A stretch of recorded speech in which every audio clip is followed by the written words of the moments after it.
dan juga Kepala Ipteknet kalau dulu namanya Pak ya. Balai Iya. Jaringan Iptek BPT atau Kepala Ipteknet 2010. Mungkin Bapak Ibu yang belum tahu Ipteknet zaman itu 2010 itu sakti sekali itu. Dulu belum banyak provider-provider yang besar-besar ya, sehingga banyak provider-provider swasta pun menggandeng Ipteknet untuk komunikasi internetnya. Lalu juga pernah sebagai Direktur Pengendalian SDPBI Kemenkominfo 2012 dan terakhir sebagai Direktur Operasi Sumber Daya Kemenkominfo 2017 sampai dengan sekarang. Tapi masih di Plate Pak Plate ya. Pak Plate. Pak Plate sangat terkenal ya. Ya beberapa teman-teman BPT banyak juga di Kominfo. Ada Pak Hari Budiarto, ada siapa lagi Pak? Pak Puni, Pak ya. Hari. Ya. Yang eselon 1 siapa Pak di Kominfo? Sudah pensiun Pak itu Pak Heri. Oh, Heri ya, Abdul Aziz. Iya. Dulu ada Bu siapa Pak? Bu Loli. Bu Loli sudah pensiun juga ya. Sudah pensiun juga ya. Pensiun. Pak Aswin. Ada Pak Aswin dulu Sesmen Pak ya. Sekelas Menteri terakhir masalah. Juga ada Pak siapa orang Makassar itu Pak Nasir Amal ya kalau nggak salah pernah di Kominfo. Oh ya Pak Nasir, udah pensiun juga.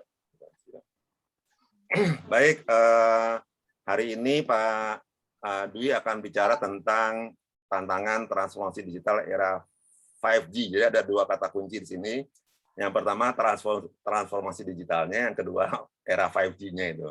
Kalau kita lihat-lihat literatur itu 5G itu banyak sekali perubahannya. Bahkan juga banyak beberapa pihak yang belum siap tentang perkembangan 5G ini. Supaya lebih jelas apa itu tantangan transformasi digital di era 5G, kita persilakan Pak Dr. Dwi Handoko untuk memulai paparannya. Silakan Pak. Kita mulai kurang lebih satu jam, lalu sisanya untuk tanya jawab. Silakan Pak Dwi. Baik Pak, terima kasih izin share Pak ya.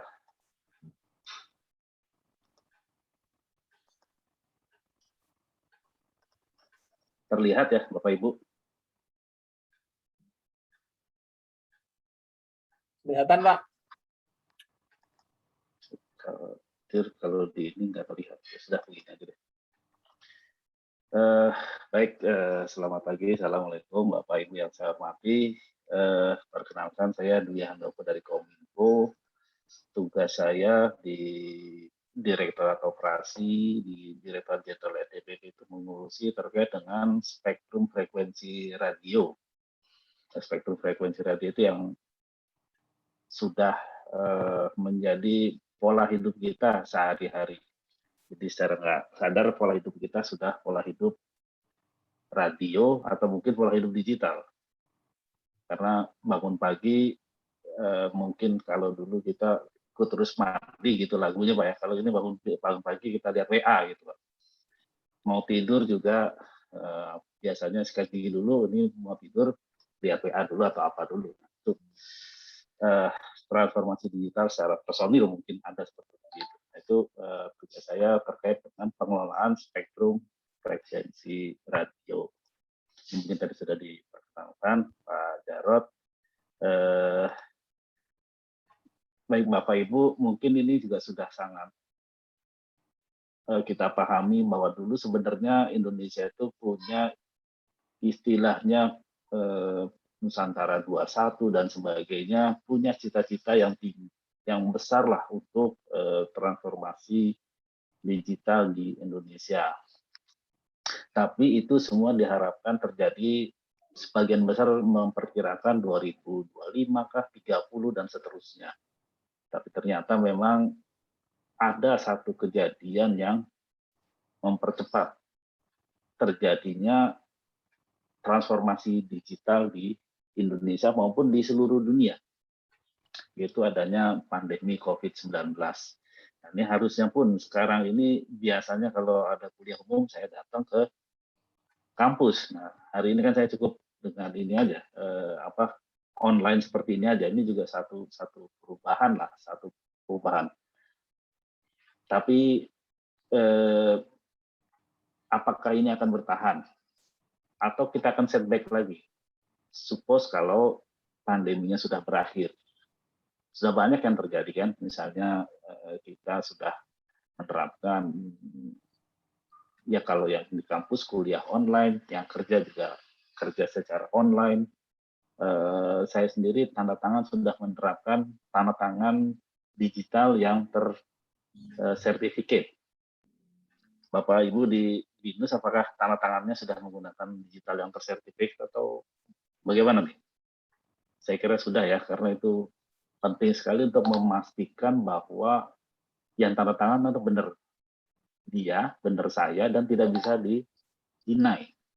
Itu juga sangat sangat penting, apalagi kebetulan tugas saya di pemerintahan banyak yang mengharuskan tanda tangan itu benar-benar bisa diverifikasi. Dokumen-dokumen itu harus bisa benar dipastikan ke originalitasnya. Nah itu juga sudah berjalan.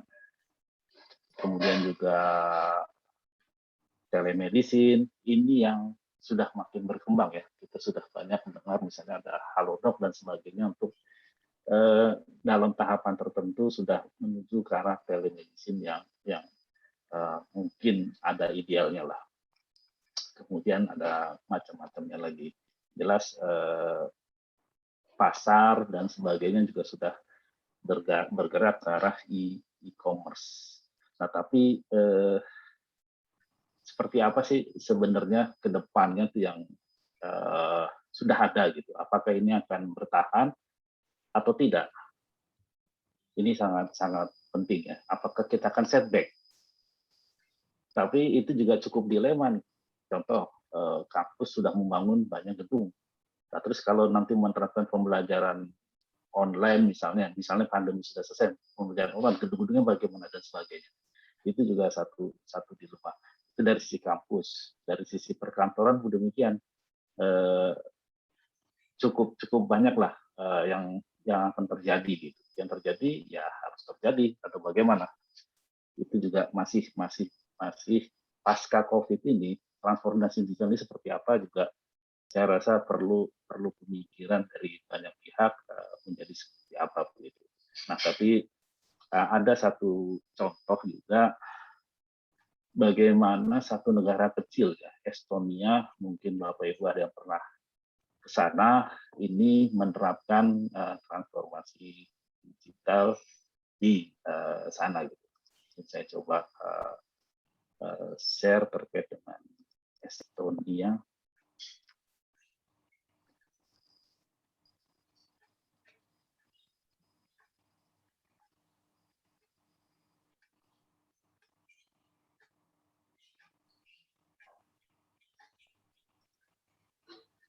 Mudah-mudahan bisa terlihat. Terlihat ya Bapak Ibu? Kelihatan, Pak. Oh, suaranya mungkin nggak masuk ya. Ya, suaranya nggak kedengaran. Oh, ya. Iya, nggak di-set itu ya. Tapi nggak apa-apa, ada tulisannya lah. CGI ya. Ada tulisannya. Ya. Berarti belum 5G nih, Pak ya. Kita punya nih, Pak ya. Ini juga mau share video aja belum bisa keluar suaranya ya. Nah, itulah dia. Saya biasanya di set sama staff, jadi kalau suruh set itu jadi bingung nih malah. Iya. Ya ini dari Estonia, negara kecil penduduknya 1,3 juta. Dia baru benar-benar merdeka 1991. Walaupun deklarasinya 1920, tapi kemudian ada penjajahan Soviet dan sebagainya, pendudukan Soviet lah. Susah kalau disebut penjajahan pendudukan Soviet, nah baru merdeka. Tapi mereka sejak tahun 2015 itu sudah menjadi top ranking untuk digital government, bahkan sekarang mungkin sudah nomor 1 atau nomor 2 saja. Jadi mereka kuncinya adalah infrastruktur yang masif, infrastruktur digital masif, dan juga kartu elektronik. Ini 2015, jadi kita belum mengenal 5G, belum mengenal macam-macam. Mereka hanya mengandalkan kartu, bisa untuk macam-macam lah. Berbagai kegiatan perizinan. 99% perizinannya atau bisnis pemerintah sudah di-online kan sejak itu. Kemudian juga pajak dan sebagainya sudah untuk ngurus itu. Jadi ini salah satu negara yang tingkat digital penetrasinya sangat tinggi, digital service-nya sangat sangat tinggi dari seluruh negara juga. Ini Estonia. Yang menarik karena baru benar-benar merdeka itu tahun 1991. Mereka di sini kelihatan X-Road. Jadi ada digital yang infrastruktur digital yang sudah dikembangkan oleh Estonia. Ini sudah berjalan. Jadi yang kita baru berjalan sekarang seperti sebagian di toko sudah bisa membayar dengan tapping kartu ataupun dengan QR code, mereka sudah berjalan sejak 2015. E-voting sudah berjalan sejak itu juga gitu. Jadi e-voting itu pentingnya adalah tidak ada yang bisa mendinai bahwa yang dipalsukan dalam pemilihan. Ini pentingnya di situ, di mereka gitu sudah berjalan 2015. Apa karena penduduknya sedikit atau bagaimana? Tapi mereka juga punya bisnis unicorn yang mungkin sekarang menjadi cikal bakal untuk dipakai di ini, Skype. Skype itu buatan Estonia dan dibeli oleh Microsoft. Kira-kira begitu. Di Estonia salah satu negara yang terdepan lah dalam digital society. Jadi bukan hanya pemerintahnya saja yang digital, tapi masyarakatnya pun sudah sangat-sangat digital sekali. Nah, Bapak Ibu melanjutkan dalam konteks pemerintah Indonesia, ini adalah platform yang dipegang oleh pemerintah, khususnya Kominfo dalam membangun atau mentransformasi digitalkan Indonesia. Transformasi digital ini sebenarnya juga langsung dideklarasikan oleh Pak Presiden sekitar bulan Juni tahun lalu bahwa Indonesia menuju transformasi digital. Gitu. Cuma memang istilahnya roadmap yang clear-nya memang belum terdefinisikan. Nah, memang nanti saya kira masukan dari akademisi juga sangat diharapkan roadmap yang clear-nya seperti apa. Yang jelas ada 3 tujuan, yaitu pemerintahan digital, ekonomi digital, dan masyarakat digital. Ini semua bentuk-bentuk awalnya sudah ada di kita gitu. Saya yang belum tahu untuk di daerah-daerah rural ya, Jakarta sudah ini. Nah, contoh memang pembelajaran ini yang sudah saya tahu ya, pembelajaran jarak jauh ya, remote learning gitu ya. Itu bagian daripada masyarakat digital itu sudah ini. Cuma lagi-lagi Indonesia punya karakteristik bahwa penyebaran infrastruktur digital itu masih belum merata. Jadi jangankan di daerah yang jauh gitu. Di Jawa Barat sendiri itu di daerah dekat Subang atau Tasik itu ada juga daerah yang masyarakat anak-anaknya itu belajar menggunakan HP untuk remote sekolah. Kalau di Jakarta udah mungkin pakai handphone atau pakai komputer. Nah di daerah situ masih menggunakan handy talkie.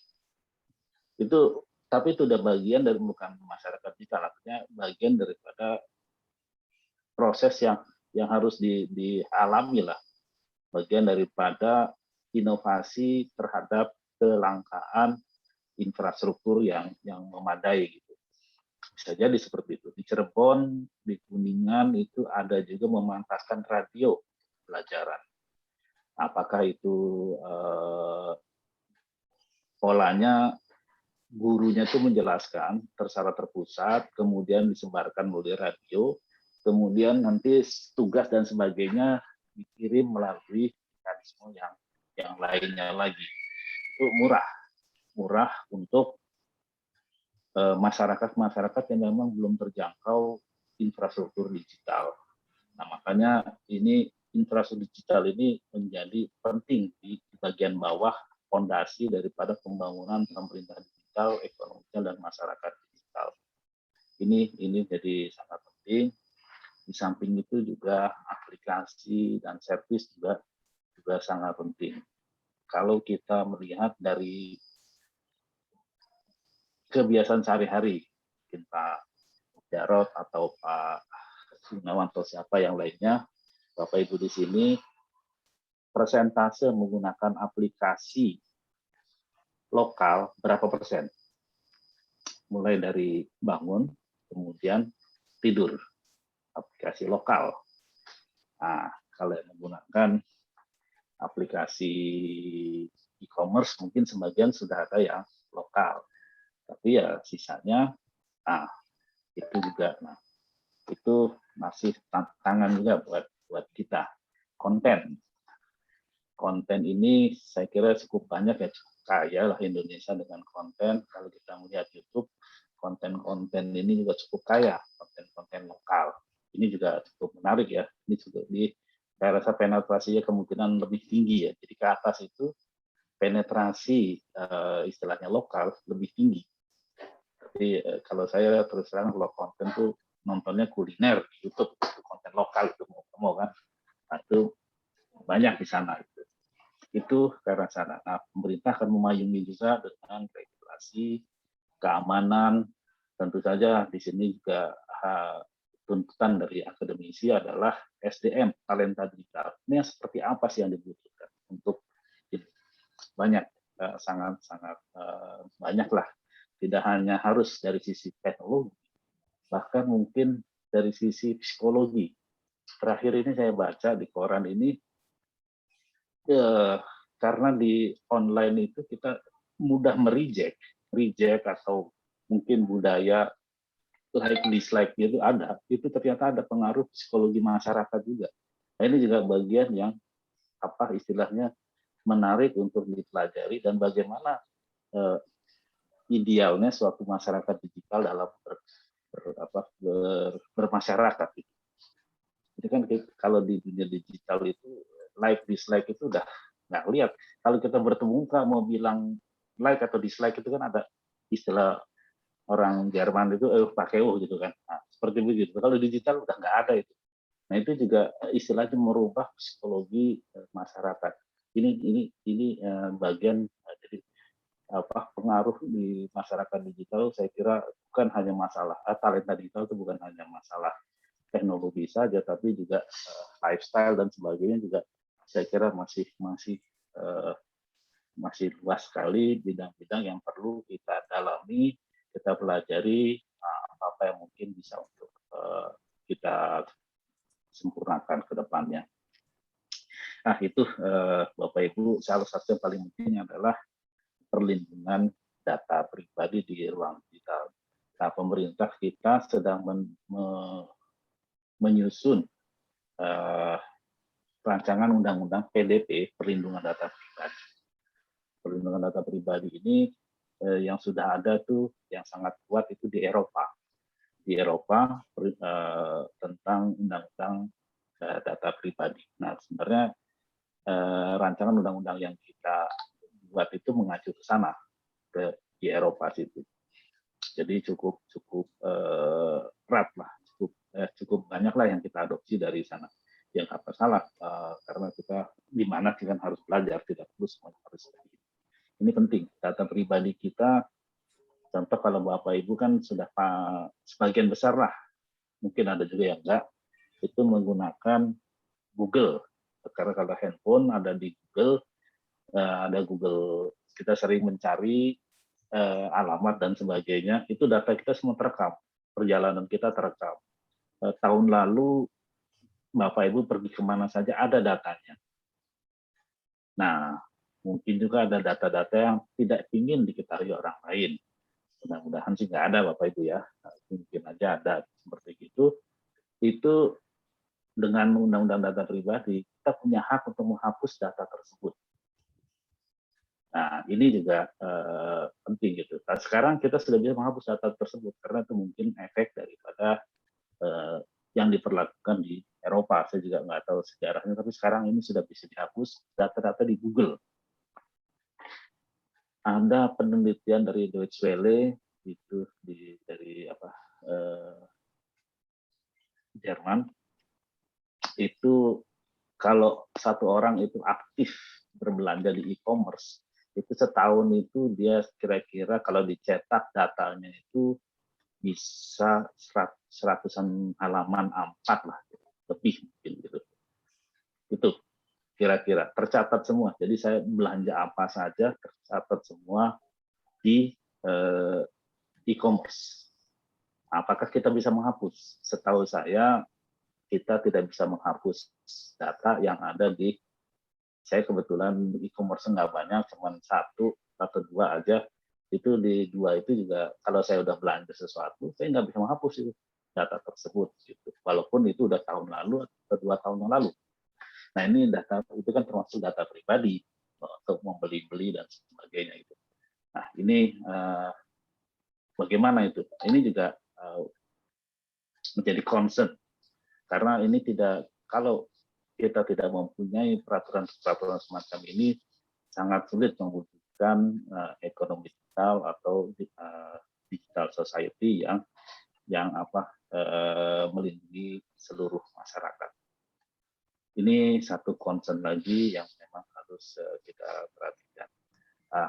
Bapak Ibu, itu tadi transformasi digital dan kemudian tadi seperti disinggung oleh Pak Jarod, 5G. Ini sebenarnya dua yang berbeda, dua platform yang berbeda, tetapi memang saling berhubungan. Kenapa 5G? Kenapa bukan 4G? Kenapa bukan 3G? Ini terkait dengan kemampuan, kecepatan dan kemampuan teknologi di dalamnya. Nah, yang jelas di 4G ini dikatakan, karena ini masih belum implemented banyak sekali, itu 10 kali daripada 4G. Kita dari 3G ke 4G itu mungkin ada yang merasa kecepatan naik, tapi mungkin biasa-biasa saja. Itu lain lagi karena kuncinya adalah nanti di jumlah BTS. Satu BTS itu seharusnya dia hanya mengcover sekitar 200 orang. Tapi ternyata provider itu penduduknya bertambah, BTS-nya sudah ditambah, cuma 1. Mau nggak mau berebutan. Nah itu faktor yang salah satunya menghambat kecepatan dalam implementasi di lapangan. Tapi dalam skala laboratorium atau skala eksperimen normal, ideal itu 5G bisa mencapai kecepatan lebih 10 kali daripada 4G. Kalau sebelumnya 4G sekian kalinya dari 3G. Nah ini ada waktu yang nomor 2 ini justru yang salah satu sangat penting, yaitu yang disebut latency time itu 1 milisecond. 1 milisecond latensi. Latency time itu maksudnya bolak-balik. Saya ngirim data, direspon, balik lagi ke saya, itu dalam waktu 1 milisecond. Tentu jumlahnya nggak besar data. Itu 1 milisecond. 1 milisecond itu luar biasa.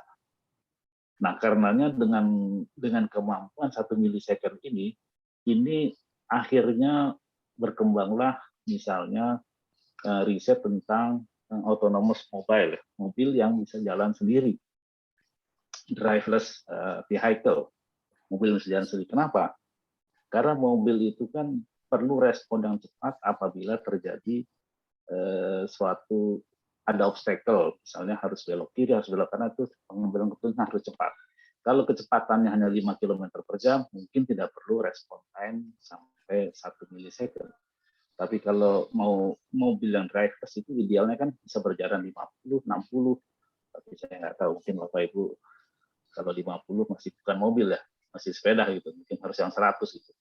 Nah itu respon time-nya bagaimana? 1 milisecond ini dianggap sudah cukup untuk bisa mengatasi atau membuat berjalannya driverless vehicle. Kalau di atas itu kemungkinan akan sulit. Karena tadi harus ngerem, harus belok kiri, harus belok kanan, dan sebagainya dalam waktu yang sangat cepat. Mobil autonomous mobile itu bukan berdiri sendiri, tapi dia dikelilingi oleh sensor-sensor di sepanjang jalan.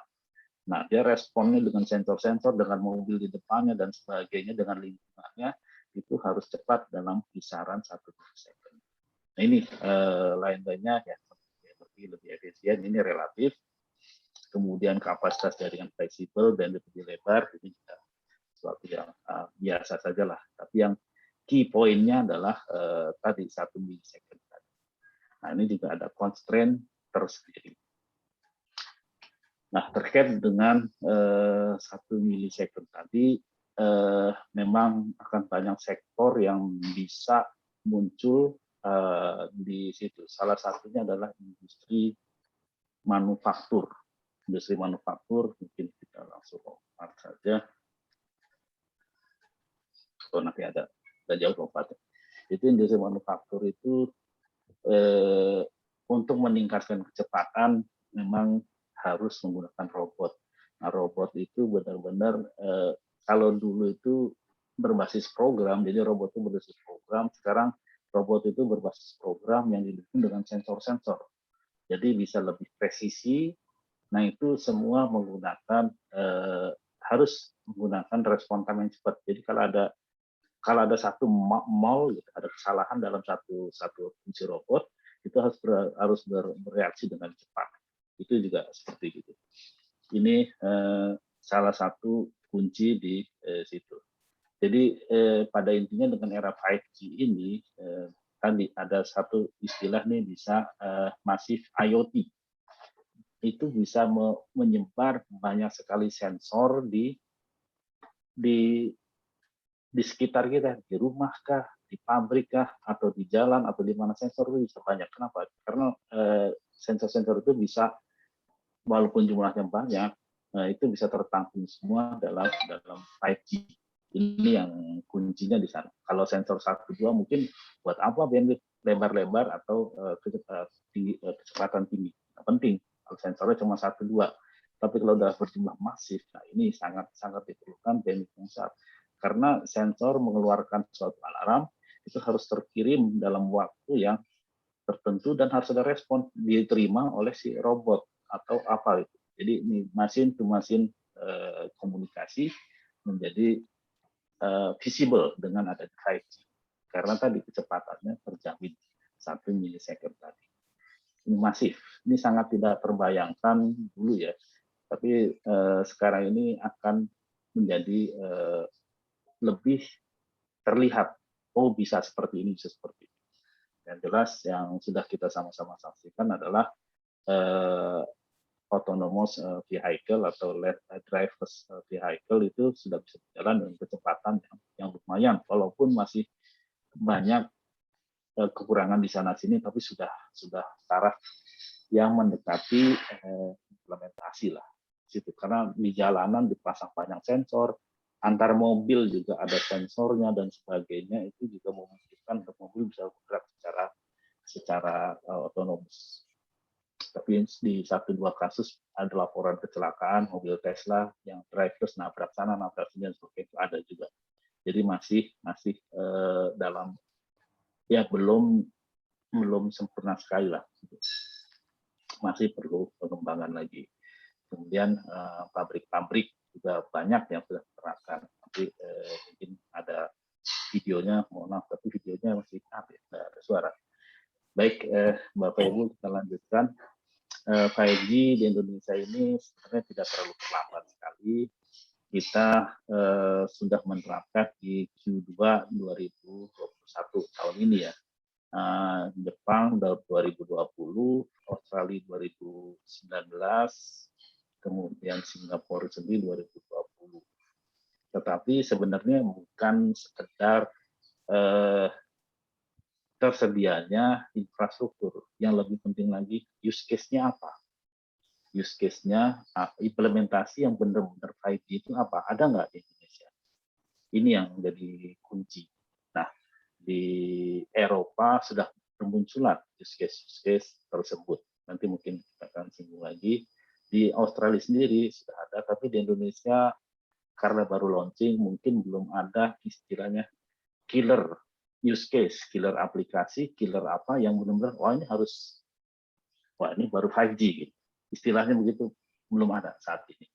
Nah ini tantangan dari Bapak Ibu semuanya, dari kita semuanya lah, tapi khususnya masyarakat akademis juga perlu membuat inovasi-inovasi untuk use case tersebut. Baik Bapak Ibu, ini mungkin agak terlalu teknis sekali mengenai, tapi ini sangat terkait dengan infrastruktur digital di 5G. Jadi 5G itu untuk bisa menjamin 1 milisecond tadi banyak yang dibutuhkan, antara spektrum frekuensi radionya sendiri itu pun tidak cukup, istilahnya kalau sekarang saya mungkin Bapak Ibu ada yang pernah dengar lelang dapat frekuensi 20 mega atau 100 mega gitu.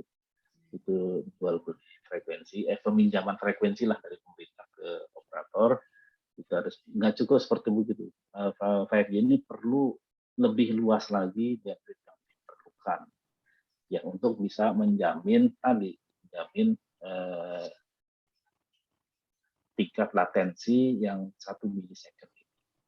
Itu ada segmen-segmennya, ada high band, ada middle band, dan low band. Yang high band itu khusus untuk kecepatan yang sangat tinggi, untuk memudahkan lebih banyak yang bisa mengakses, maka menggunakan band di bawahnya. Untuk memperluas akses, menggunakan band di bawahnya lagi. Jadi ada segmen-segmennya dalam implementasi ini juga perlu dipahami, walaupun tidak perlu mendetail sekali, tapi kita juga harus paham bahwa kalau kita mau dengan aplikasi yang istilahnya super, latensinya sangat rendah, maka kita harus menggunakan super data layer. Kalau kita mau menggunakan yang banyak, berarti kita bisa cukup dengan capacity band, nanti ditambah dengan apa. Kalau kita mau lebih luas, itu kita bisa dengan coverage band. Yang coverage band ini berhubungan juga dengan istilah nanti TV digital. TV digital itu kan karena rencananya pemerintah akan menggunakan frekuensi TV analog dialihkan menjadi TV digital, karena penggunaan TV digital lebih hemat penggunaan frekuensinya, maka sebagian frekuensinya digunakan untuk kebutuhan 5G di Indonesia. Nah ini penting untuk sekedar diketahui bahwa tergantung jenis aplikasinya, ada yang harus membutuhkan tiga-tiganya dan sebagainya.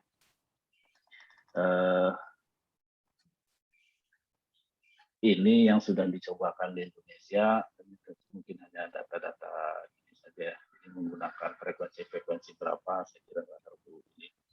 Misalnya ada use case lagi, mungkin nanti bisa dilihat Bapak Ibu, ini ada, ini karena tadi suaranya tidak muncul ya, sangat ini mempengaruhi juga. Ini uji coba autonomous mobile oleh Huawei di jalanan. Ini kalau Bapak Ibu nanti melihat, ini ada sensor-sensor di tiang lampu. Banyak sekali. Tapi ini juga baru single saya lihat ya, belum multiple. Nah, Huawei ini sudah cukup banyak. Di sini ada contoh menggunakan komunikasi holografik ya.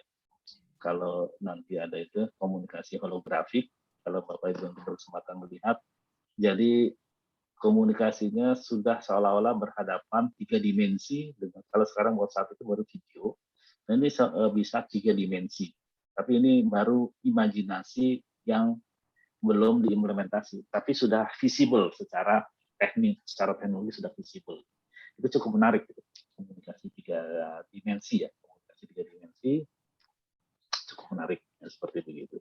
Nah, kemudian juga ada ini smart factory, robot-robot yang bekerja di satu ini secara full robot otomasi di suatu pabrik sumber energi. Ini di Eropa. Di Eropa sekarang itu Mercedes, Bosch, terus perusahaan industri mobil otomotif itu sudah menggunakan 5G di Eropa itu. Nah, yang menarik ada satu lagi, smart farming. Ini mungkin nanti Bapak Ibu bisa melihat juga. Smart farming itu kalau pertanian ini di Singapura ya, Singapura itu lahan pertanian nggak ada. Jadi mereka menggunakan pertanian vertikal yang dikendalikan oleh puluhan atau ratusan sensor. Kalau biasanya bertani itu kita membuka lahan, ini bertani itu membuat gedung.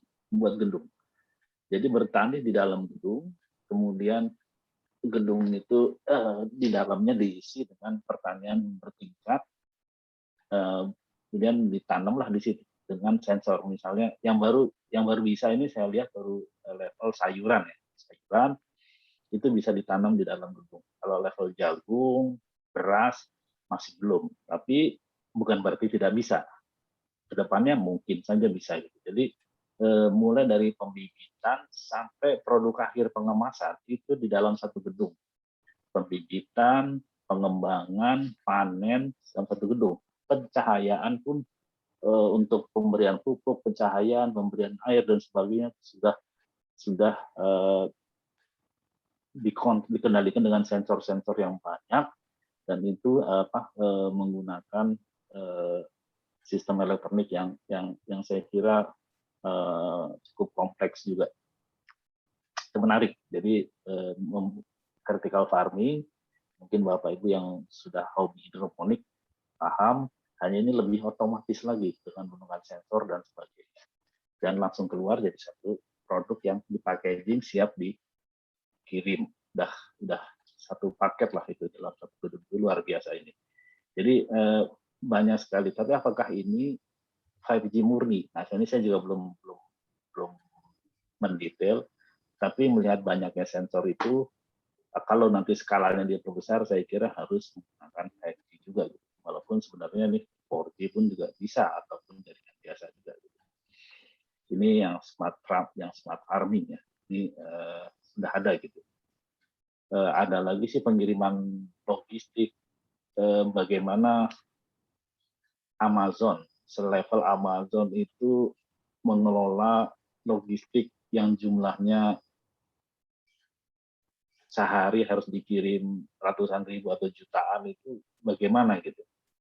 Di pengelolaan dalam warehouse-nya dan sebagainya, itu bagaimana. Itu juga menggunakan robot-robot yang sudah menggunakan komunikasi 5G ya. Itu Amazon itu luar biasa. Ada Amazon, ada Alibaba, itu sama. Alibaba membeli teknologi robotnya Amazon, dikembangkan sendiri. Ya kemudian keduanya juga mempunyai warehouse management dengan menggunakan robot yang luar biasa,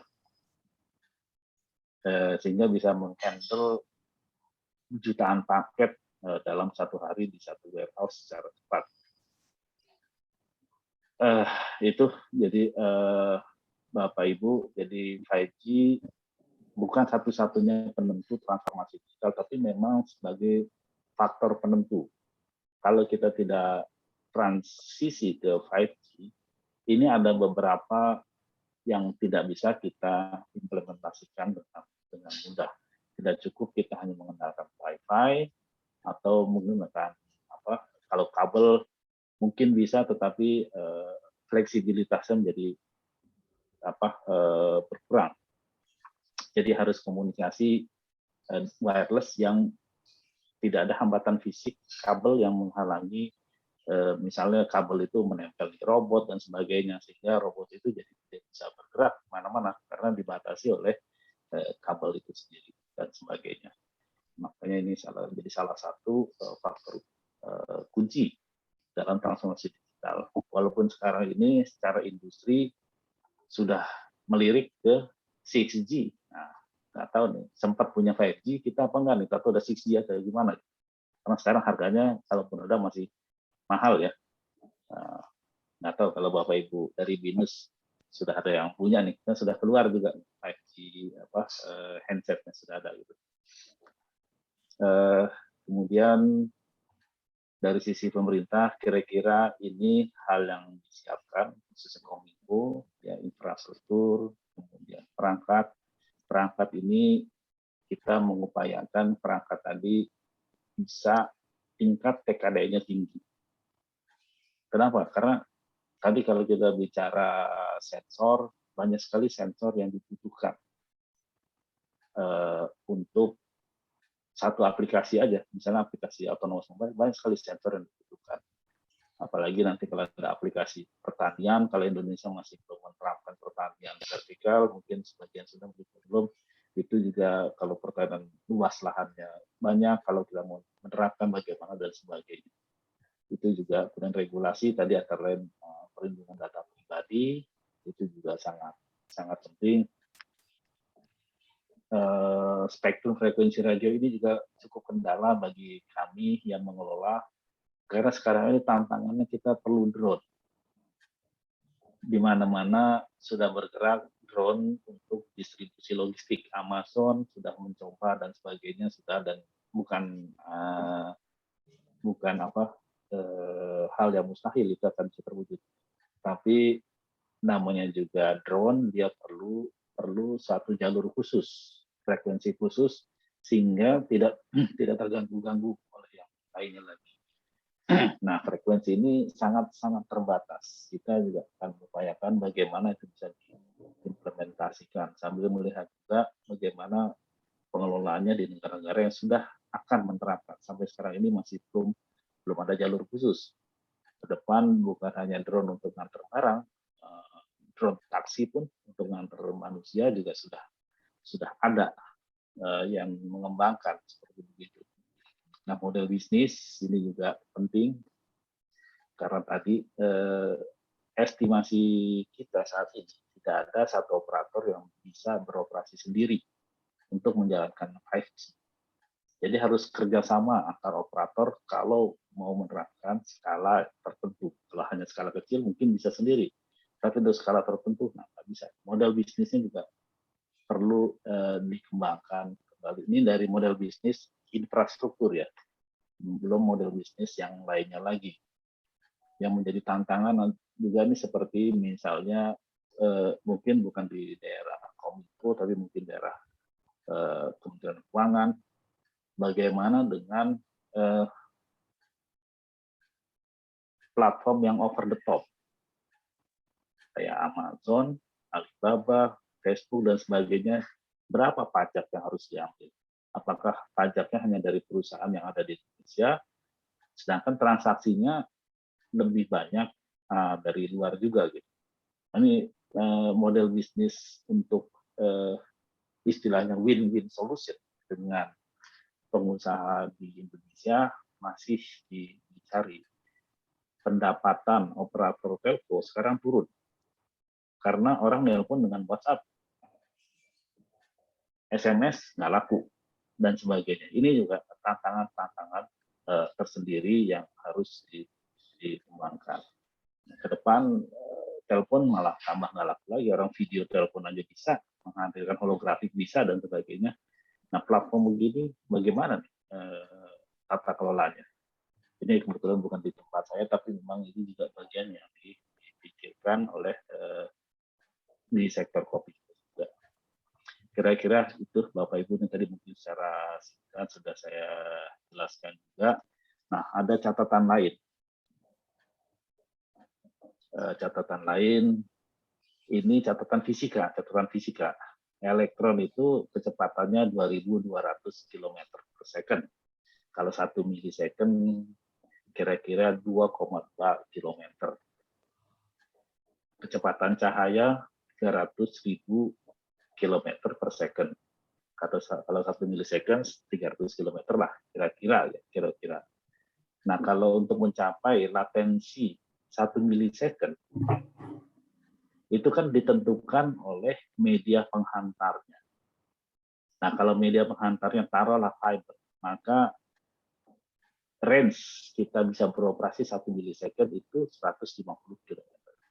Jadi nggak bisa saya berkomunikasi dengan misalnya kolega di Amerika atau kolega di Eropa, itu secara latensi 1 milisecond, secara fisika nggak bisa. Ini nggak bisa dilawan. Ini teori fisika ya. Bukan teori, ini apa? Ya sudah begini. Ini udah ketetapan fisika, seperti begini, ketetapan alamnya seperti begini. Jadi yang 1 milisecond tadi, yang tadi kan jadi mau diskusi. Nah, ini diskusi di sini. 1 milisecond itu sebenarnya hanya untuk range di sini.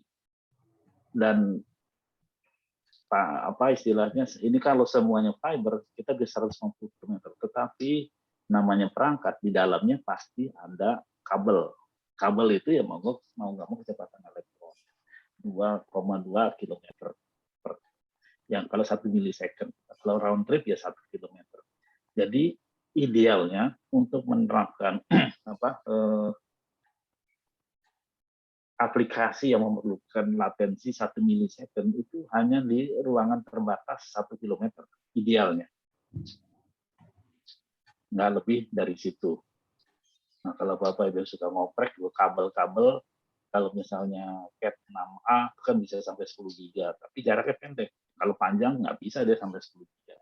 Mungkin jaraknya hanya 10 meter atau 1 meter lah. Itu bisa yang sudah ngoprek kabel-kabel seperti itu. Ini jadi ada batasan fisik, batasan hukum alam yang tidak bisa kita langgar. Ya, makanya sekarang ini kebanyakan penerapan 5G yang latensi 1 milisecond itu di dalam pabrik. Tadi di pabrik otomotif dan sebagainya, atau di gudangnya Amazon, gudangnya Alibaba dan sebagainya itu di situ. Atau untuk otonomous di jalan kuncinya apa? Dengan masif IoT dan masif BTS. Nah, kuncinya di situ. Masif IoT, masif BTS, jadi responnya dengan BTS itu jarak dekat aja, nggak bisa jauh-jauh. Nah, kira-kira. Jadi konsekuensinya sepanjang jalan bisa jadi akan banyak sekali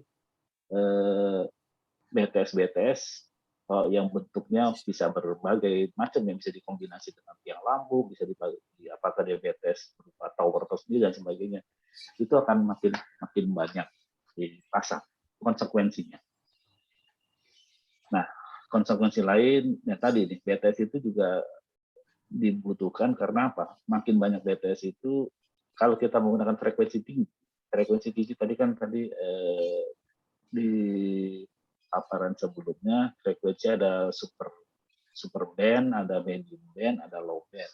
Nah, super band itu frekuensi tinggi, tadi sekitar 28 giga. Itu sangat tinggi, itu tidak mungkin bisa mencapai jarak yang jauh. Nah, karenanya kalau nanti 28 giga yang dibutuhkan untuk aplikasi mobil mau dipakai, maka perlu banyak sekali BTS yang perlu disediakan di sepanjang jalan agar mobil itu bisa terus berkomunikasi dengan latensi yang rendah. Kalau 6 giga ke bawah itu latensinya kemungkinan akan naik lagi. Nah, itu begitu. Tapi tantangan lain adalah Indonesia ini banyak hujan. Kalau frekuensi tinggi, nah seberapa sering nanti kalau hujan itu koneksi akan terputus. Ini juga ini sedang dilakukan penelitian oleh teman-teman dari ITB, UI, ITS untuk melihat ke arah sana itu. Ini harus diamati setahun penuh dan diambil rata-rata di beberapa daerah dan sebagainya. Ini memang eksperimen yang diperlukan untuk mengambil data, karena data ini digunakan untuk menentukan berapa jumlah BTS yang diperlukan. Ini catatan fisika, catatan malam, batasan-batasan 1 milisecond tadi. Ini nggak bisa, karena kita masih menggunakan fiber, masih menggunakan tembaga untuk hand device maupun jaringan dan sebagainya. Nah, ini ulang lagi. Maaf, ini tadi ada tadi ekonomi transformasi digital. Ini juga bagian penting, pilihan kita, apakah kita akan menjadi penikmat teknologi, apakah kita ingin artinya sebagai konsumer saja, apakah kita ingin berpartisipasi di dalam transformasi teknologi ini. Ya, tadi ada levelnya, kita akan bermain di mana? Banyakkan di konten kah? Cukupkah di konten sudah puas? Atau di aplikasi? Ataupun ke bawah lagi? Nah, ini ada referensi digital ekonomi dari Rumana Book ini bersama pembimbingnya Richard Hicknya. itu Richard Hick itu yang cukup cukup maju dalam digital ekonomi. Ini menjelaskan di mana kita nanti akan bisa mengambil peran dalam ekonomi. Karena kita berbicara 5G itu hanya berbicara di level hardware core, tapi di atasnya lagi ada platform. Seberapa banyak kita sudah punya platform untuk digital ekonomi. Kemudian nanti di atasnya lagi sudah ada yang aplikasi, masih ada satu layer lagi yang di konten tadi ya. Konten itu termasuk siaran, kemudian substansi dan sebagainya. Ini di mana kita akan berperan. Jadi masih ada kurang satu lagi yang di arah konten ini masih belum. Ini yang saya kira tidak perlu dijawab di arah mana sebaiknya, tetapi kita punya banyak ahli-ahli di masing-masing bidang. Harapannya tentu saja di masing-masing bidang juga bisa berusaha untuk di masing-masing scope daripada digital ekonomi ini, baik itu di core maupun di platform, kemudian di aplikasi ataupun di konten. Banyak yang bisa kita ambil dalam transformasi digital ini. Jadi itu Bapak Ibu mungkin hanya istilahnya kulit-kulitnya saja, karena memang 5G ini belum termasuk yang sudah mewabah seperti 4G ini. Perangkatnya juga baru masuk di Indonesia, di beberapa negara lain juga sudah ada, tapi sifatnya dia tidak masif. Tidak masif. Contoh yang tadi saya sebutkan di Jerman, itu sifatnya private network. Jadi hanya di istilahnya di pabriknya itu saja gitu. Di luar pabrik udah nggak ada lagi 5G. Jadi hanya private di situ saja. Nah, jadi belum ada di umum gitu. Nah, ini artinya masih terus berkembang walaupun nanti ada era 6G. Tapi 5G dengan 6G kemungkinan besar dari sisi platform, dari sisi digital, dari sisi aplikasi kemungkinan tidak akan banyak berubah. Yang kemungkinan berubah hanya dari core digitalnya saja. Itu Bapak Ibu, mohon maaf mungkin tidak terlalu mendalam, tapi itu juga mungkin kita bisa diskusikan dalam kesempatan ini. Assalamualaikum warahmatullahi wabarakatuh. Baik, waalaikumsalam warahmatullahi wabarakatuh. Terima kasih Pak Dr. Dwi Handoko. Luar biasa nih ya, kita diberikan pencerahan tentang transformasi digital dan juga tentang 5G-nya. Mungkin for your information ya Pak Dwi ya dan Bapak Ibu sekalian, bahwa hari ini sedang terjadi acara wisuda BINUS yang ke-63 secara daring juga ya, karena kita tidak boleh berkerumun, jadi tetap wisudanya daring, sehingga beberapa dosen memang tersedot ke acara itu. Tapi acara ini selain diikuti secara Zoom, juga nanti kita akan sebarkan melalui YouTube-nya BINUS. Jadi nanti setelah acara selesai pun sampai ke depannya mahasiswa dan juga masyarakat bisa melihat rekaman daripada acara ini. Mudah-mudahan nanti akan lebih banyak lagi yang bisa mendapatkan manfaatnya. Itu yang pertama. Yang kedua, mungkin Pak Dwi Handoko perlu saya beritahu bahwa, perlu saya informasikan bahwa kita sudah punya semacam kerjasama dengan Kemenkominfo dari tempatnya Pak Hari Budiarto ya. Beberapa waktu yang lalu kita mengadakan acara tentang digital talent yang 50.000, 100.000 itu digital talent itu dari programnya Pak Menteri Plate kayaknya itu. Dan sudah mendaftar dari kita beberapa dosen dan juga banyak sekali mahasiswa yang ikut dalam kegiatan tersebut, termasuk saya ikut. Itu mudah-mudahan nanti dari acara webinar kita hari ini ada mungkin kerjasama yang bisa kita manfaatkan di tempatnya Pak Dwi Handoko nih, kira-kira apa nih Pak kalau di SDPPI ini Pak. Nanti mungkin tidak harus sekarang dipikirkannya, tapi nanti Ya, mungkin kita ya, bisa ya. cari kira-kira apa yang bisa kita link and match-kan antara kita di bidang pendidikan, khususnya di pendidikan tinggi, dengan di tempatnya Pak Dwi Handoko sebagai regulator daripada Kominfo di sisi pemerintahan. Mungkin terkait dengan SPBE tadi cerita dengan apa namanya e-government segala macam memang sedang menjadi target dari pemerintah supaya tidak terjadi overlapping dan seterusnya. Kemarin saya sempat menjadi narasumber di Bappenas terkait dengan apa namanya kajian-kajian apa namanya internet security dalam SPBE. Nah, itu di acaranya di Bali, itu masih awal tahun inilah 2021. Itu cukup menarik juga, dari beberapa instansi memberikan paparan tentang sejauh mana penerapan SPBE di tempat mereka masing-masing. Nanti kita gabungkan menjadi satu bentuk yang lebih lebih lengkap, lebih holistik. Mungkin dari Bapak Ibu ada pertanyaan, dipersilakan. Sebagai awal mungkin saya menanyakan dulu mungkin Pak Dwi ini, supaya panas ini biasanya. Kalau kita sebagai orang awam Pak Dwi ini, bagaimana, ini mungkin mewakili inilah netizen mahasiswa ya. Kalau kita sebagai mahasiswa atau sebagai orang awam lah katakanlah itu, ingin beli HP 5G, nah itu ciri-cirinya apa itu Pak Dwi itu? Saya sendiri belum tahu nih HP 5G yang bisa kita beli, ciri-cirinya apa? Apakah dengan harga misalnya harus di atas 5 juta atau harga sekian ya? Tapi juga tidak saya pikir tidak berdasarkan harga ya, tapi berdasarkan sesuatu yang memang bisa kita lihat dengan kasat mata. Kira-kira apa, Pak? Ciri khasnya gadget 5G itu apa sih, Pak? Supaya kita nggak salah beli gitu, Pak. Dari speknya, Pak, dari speknya bisa ditulis ya. 5G, Oh, gitu. 5G. Itu ada frekuensinya, Pak. Frekuensinya beda nanti. Dia frekuensinya ada frekuensi 28, ada frekuensi berapa, beda frekuensinya. Pada saat keluarnya 4G dulu juga kan tidak semua daerah, tidak semua ruang mendukung 4G dulu pada saat 4G muncul ya. 5G juga sama Pak ya, tidak semua ruang bisa mengakses 5G ya, begitu Pak ya?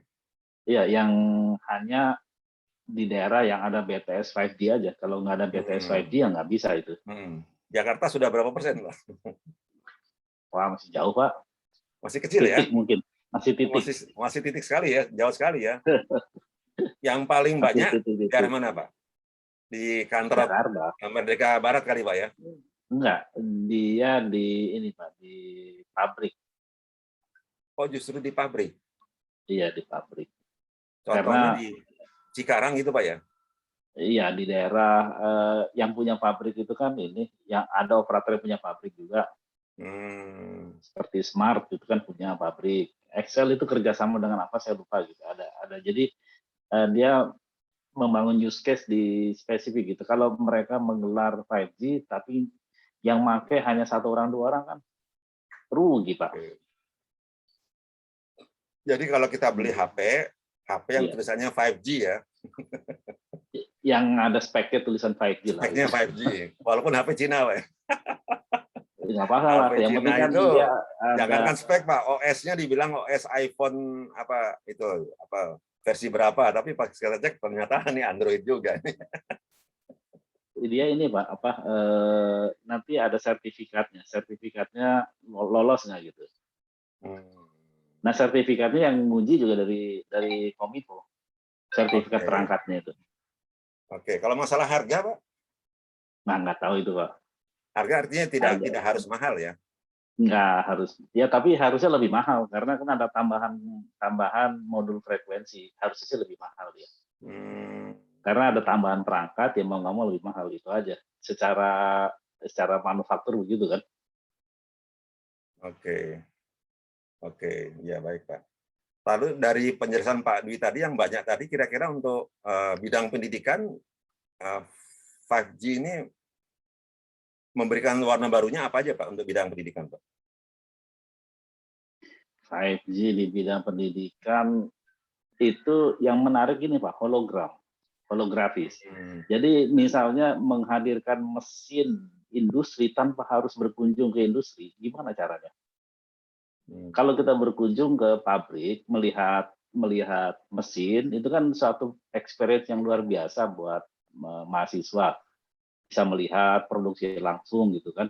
Nah, ini tanpa harus berkunjung ke sana, tapi bisa menghadirkan holografik mesin untuk dipelajari, dilihat bersama, itu kan itu salah satunya, Pak. Mungkin ada lagi yang lebih kebayang lagi dari pendidik lah, itu salah satunya, Pak. Sekilas saja yang mungkin bisa ini. Baik.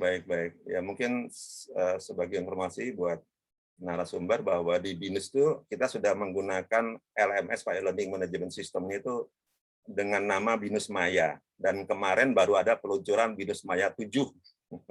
Jadi sudah versi ke-7, Pak. Ada beberapa pembaruan yang memang ada di BINUS Maya 7 ya. Ya, Saya tidak hafal yang satu-satu, tapi ya. udah ini, Pak, jadi bisa pakai kaca Google kacamata 3 dimensi, nanti bisa melihat VR ya. holografik, bisa ya augmented reality atau VR atau apa begitu, bisa juga seperti begitu. Jadi bisa melihat mesin dari berbagai sisi dengan apalah. Wah, menarik, Pak ya. Nanti Dan kita ada keterangannya juga gitu. Bisa bikin gamification berbagai macam, Pak ya. Mata kuliah kita bikin gamification sehingga menarik bagi mahasiswa ya. Iya, sangat memungkinkan lah, Pak. Ya. Tapi kita ini kan Pak, kita kebetulan yang sekarang ini kita adalah komunitas dari dosen dan mahasiswa untuk graduate program ya, Pak, untuk pasca sarjana, Pak ya. Sebenarnya kita undang itu mahasiswa MMSI dan juga dosen dari berbagai jurusan di pasca sarjana BINUS ya. Mungkin perlu dijelaskan bahwa di BINUS itu ada 5 S2, Pak ya. Magister Teknik Informatika yang pertama, yang kedua ada Magister Sistem Informasi, yang ketiga Magister Teknik Industri, yang keempat Magister Akuntansi, yang kelima Magister Komunikasi. Itu 5 S2, Pak ya. Lalu S3-nya kita punya 2 jurusan, yaitu S3 untuk ilmu komputer dan S3 untuk manajemen, Dr. Research in Management. Nah itu.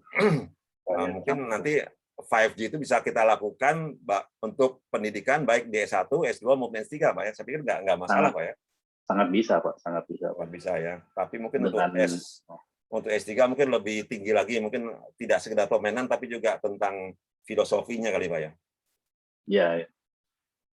Bagaimana pengembangan dan lain-lain. Bisa kalau mau itu bisa untuk sarana pendidikan, bisa untuk tujuan riset juga bisa. Bisa sebagai sarana, bisa sebagai tujuan. Sangat bisa, Pak. Masih banyak lah celahnya. Baik, di chatroom juga saya sudah men-share ya paparan Pak Dwi Handoko ini. Silakan Bapak Ibu yang mau mendownload, ada di chatroom, ruang chatroom. Berikutnya silakan Bapak Ibu, kalau ada pertanyaan dipersilakan. Mahasiswa juga boleh bertanya, silakan.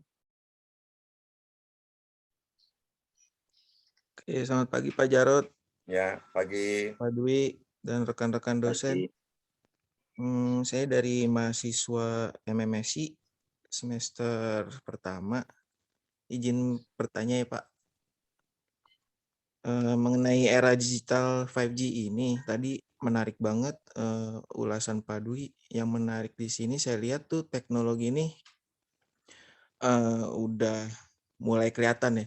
Saya sendiri itu memiliki smartphone, bukan sombong Pak, udah pakai 5G, dan tadi menyambung ciri-ciri. Pasti baru nih ya, belinya kapan?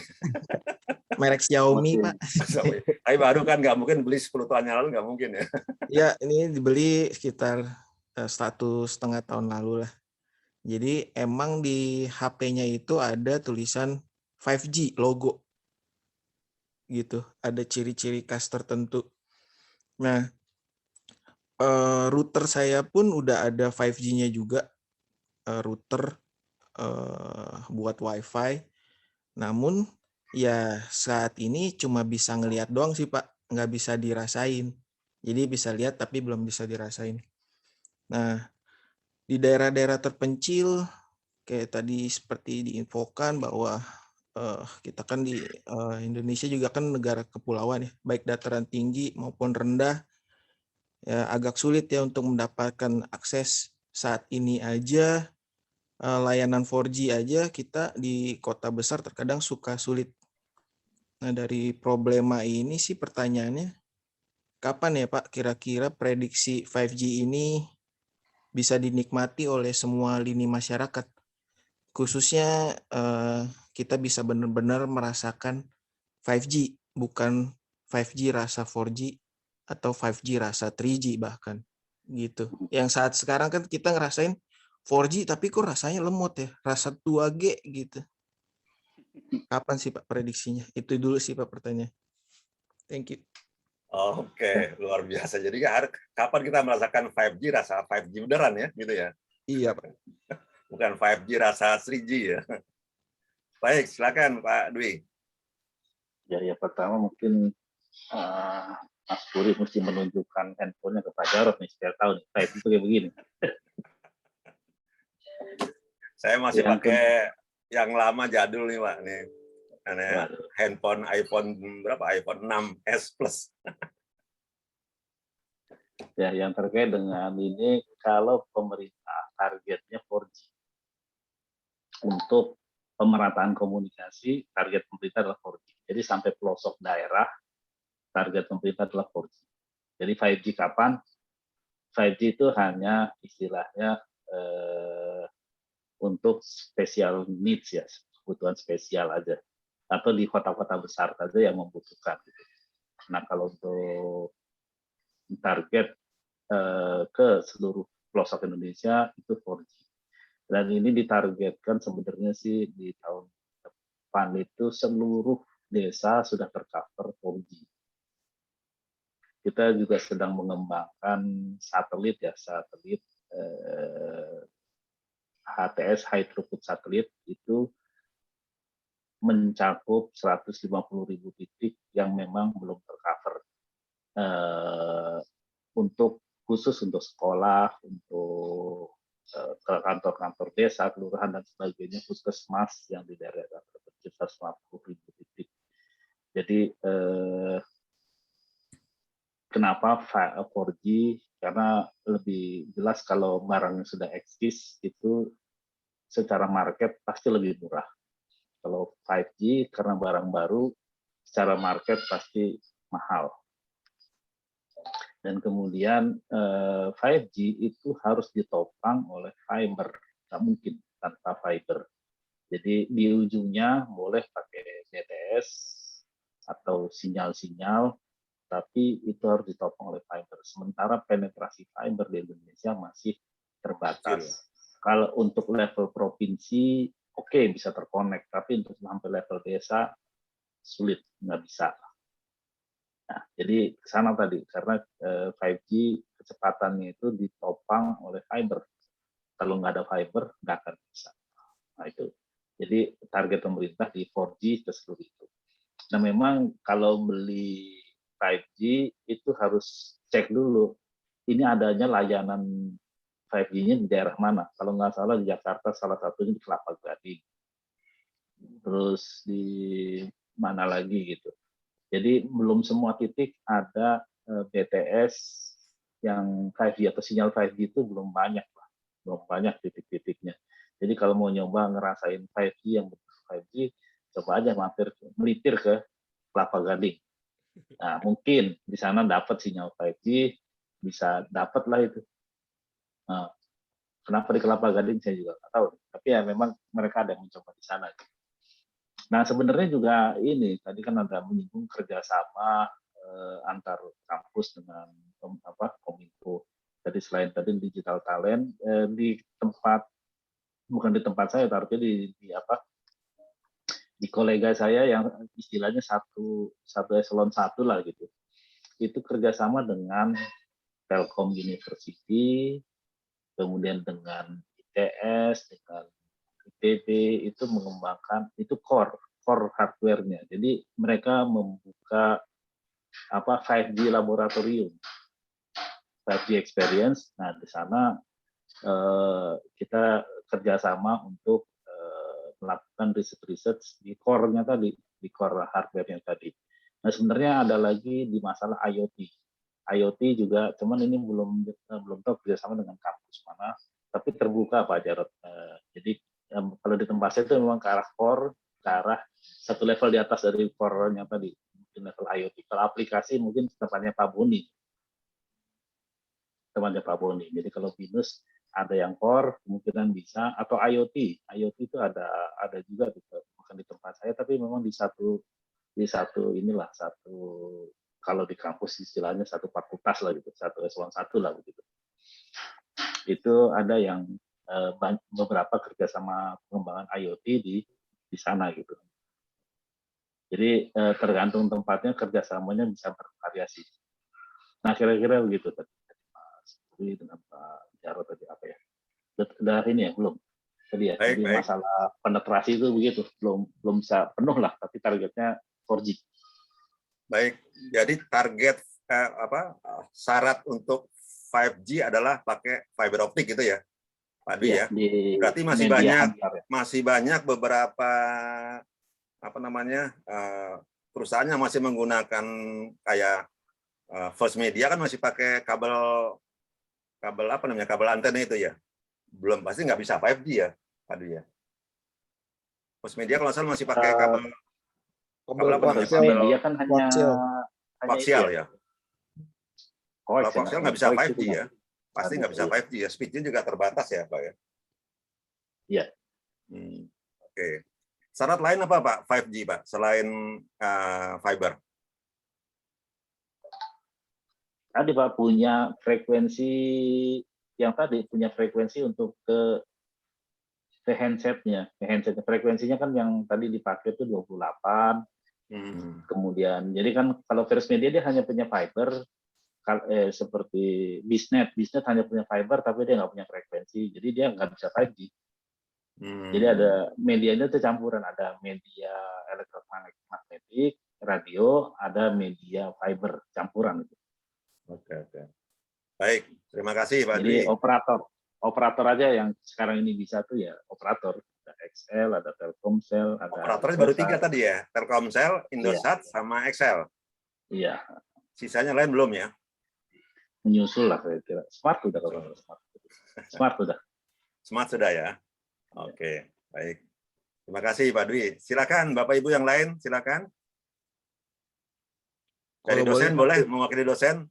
Kalau boleh satu lagi Pak. Oh, boleh deh, boleh. Satu aja Pak. Ya, boleh silakan. Ini berkenan dengan tempat kerja saya Pak. Jadi kita udah mengarah ke paperless. Untuk transformasi digital kita udah mengarah ke paperless dan tanda tangan elektronik, tadi sempat disinggung ya. Nah, namun Mas Puri sudah tesis belum? Belum ya? Belum, Pak. Oh, belum. Saya baru ikut pelajaran mata kuliah Bapak IS Research. Oh iya, baru semester 1 ya. Oke, iya. Ini lagi UAS nih, kayaknya lagi pada nggak datang karena ngejar UAS nih, Pak. Oh iya, oke, nggak apa-apa. Silakan, lanjut. Iya. Oke, transformasi digital ngarah ke paperless dan tanda tangan elektronik. Namun belum secara full ya diterapkan. Karena ada beberapa yang saya alami yang masih memerlukan tanda tangan basah. Seperti kayak kontrak perjanjian kerja dengan vendor yang masih mengharuskan pakai materai ya di atas tanda tangan di atas materai. Nah, itu kondisinya gimana ya Pak? Kedepannya di transformasi digital, materai ini kondisi nanti mau seperti apa? Apakah dimuseumkan? Atau kita udah nggak pakai materai lagi? Jadi barang langka kah? Atau gimana Pak? Oh itu bisa diusulkan jadi riset materai elektronik, Mas Nuri. Oh, jadi ada ya materai elektronik ya? Kalau secara kekuatan hukum gimana ya Pak? Sudah dijamin. Dijamin oleh Undang-Undang ITE.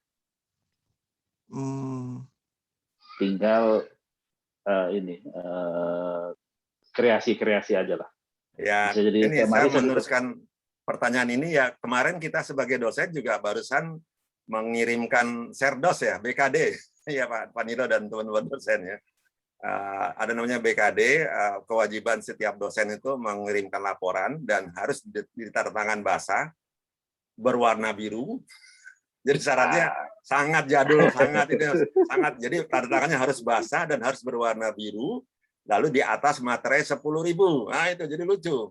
Jadi sudah zaman 5G seperti ini, kita masih laporan ShareDOS masih begitu nih Pak Dwi ini. Jadi kemarin saya isi dulu pakai aplikasi dari Kemendikbud itu, BKD, laporan BKD untuk ShareDOS, sertifikasi dosen, Pak ya. Lalu setelah itu kita print, kita tempelin materai 10.000, lalu kita letakkan dengan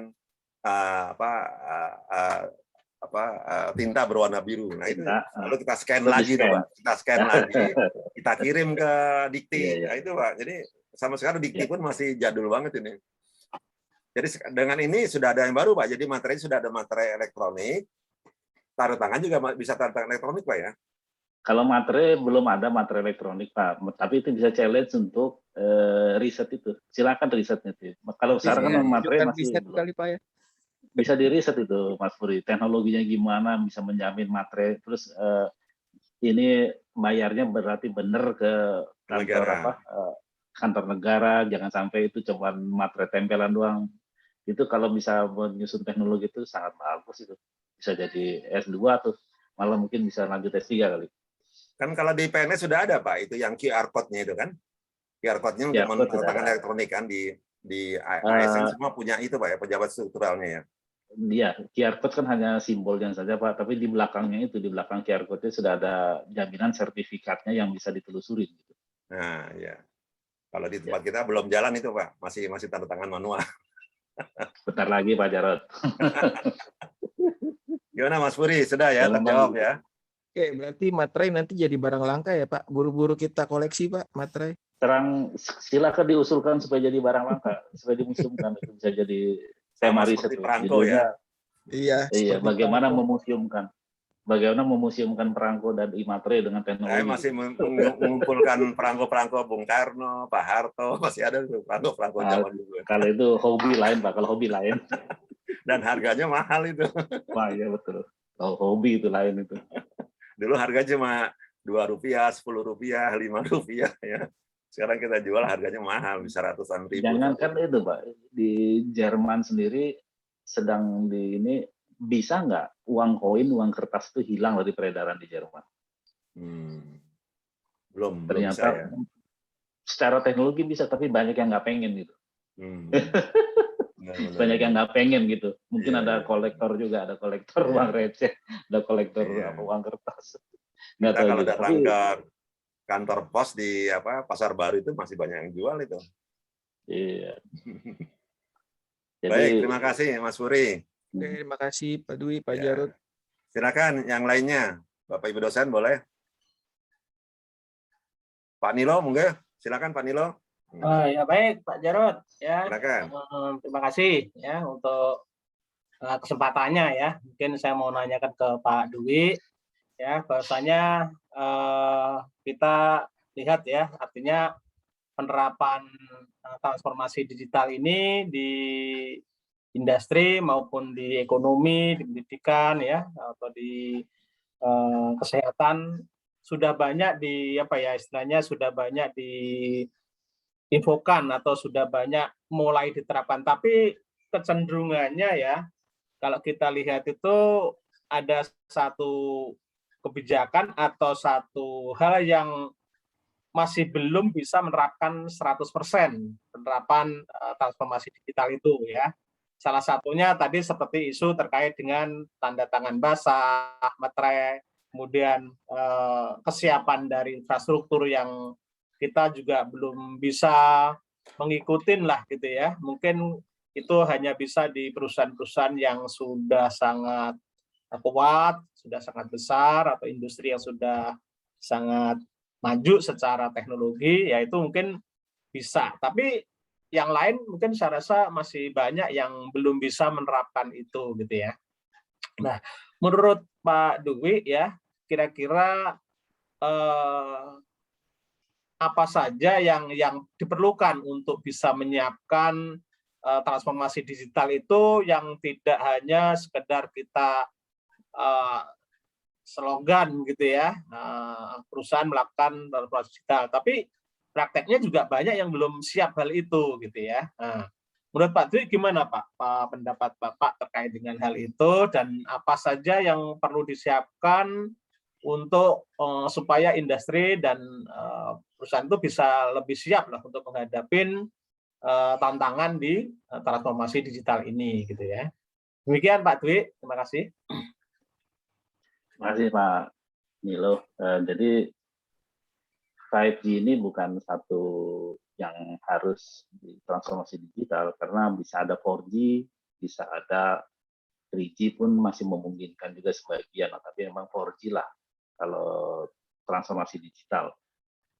Nah memang kalau yang 5G ini perusahaan besar seperti tadi ya, Benz, terus ada mungkin Volvo dan sebagainya, itu ada di pabrik otomotif di Eropa yang sudah menerapkan penggunaan 5G untuk pabriknya mereka, atau mungkin Amazon dengan warehouse yang sangat besar dengan robot-robot yang sangat banyak, atau Alibaba itu juga sudah menerapkan seperti itu. Nah, memang untuk transformasi digital yang umum, artinya transformasi digital ya keseluruhan lah. 5G hanya salah satu komponen saja, bisa 4G juga. Itu 4G kuncinya. Jadi akses ke internet, akses ke jaringan itu kuncinya untuk transformasi digital. Nah, kemudian juga kalau dari sisi pemerintah itu sedang menerapkan satu data nih. Jadi nggak perlu data itu di copy banyak-banyak, misalnya mau ke mana daftar sekolah itu tidak perlu lagi untuk KTP, kartu keluarga dan sebagainya, karena satu aja sudah terrelasi dengan semuanya. Itu kedepannya akan seperti itu. Kita sedang menyusun konsep satu data ini juga yang sudah berjalan di Estonia, itu satu data luar biasa. Jadi data penduduk itu bisa dipindahkan sesuai dengan keinginan dari penduduk, bukan siapa saja bisa mengakses. Nah itu seperti itu. Satu data itu kunci. Yang kedua juga perlindungan data pribadi, itu juga kuncinya.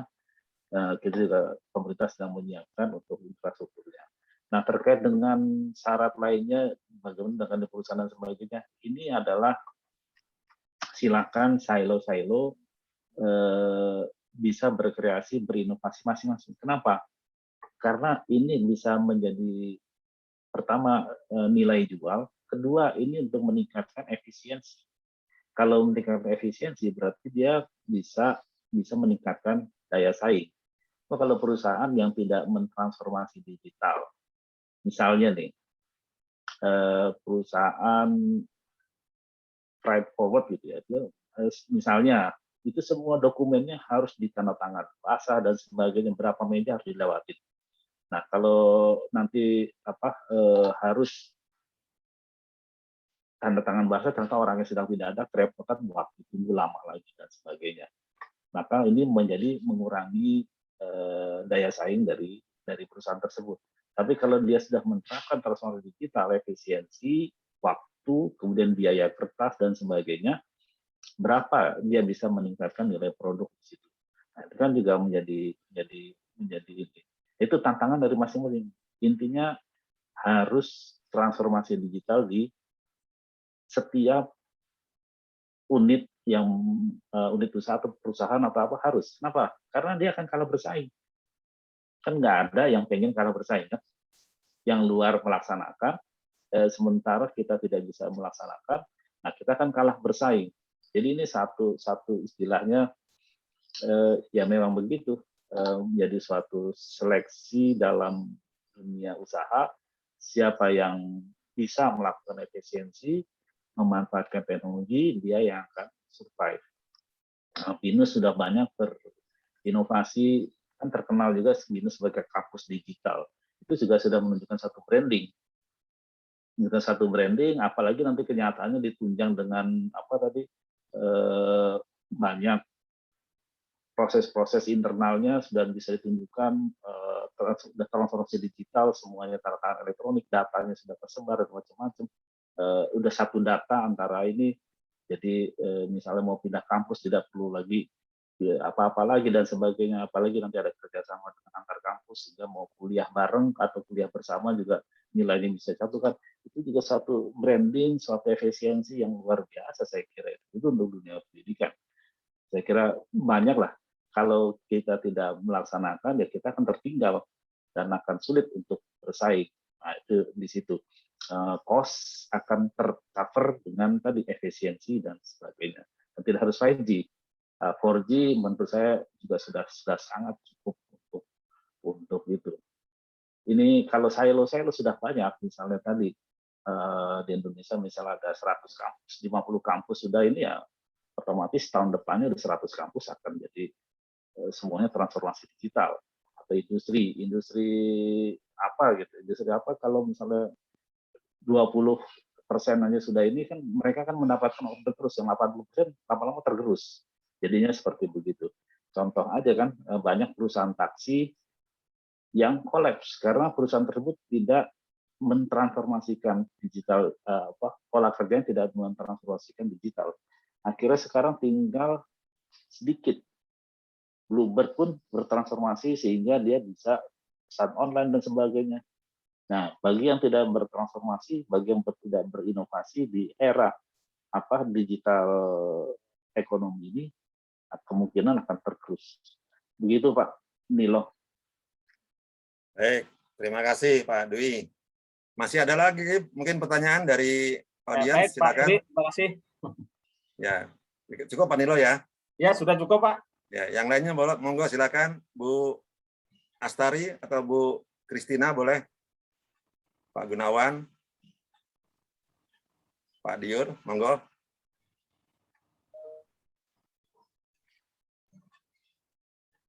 Ya Pak Jarot. Ya, silakan Bu. Ya, cukup menarik sih diskusi hari ini. Tadi saya juga mendengarkan gitu ya. Mungkin saya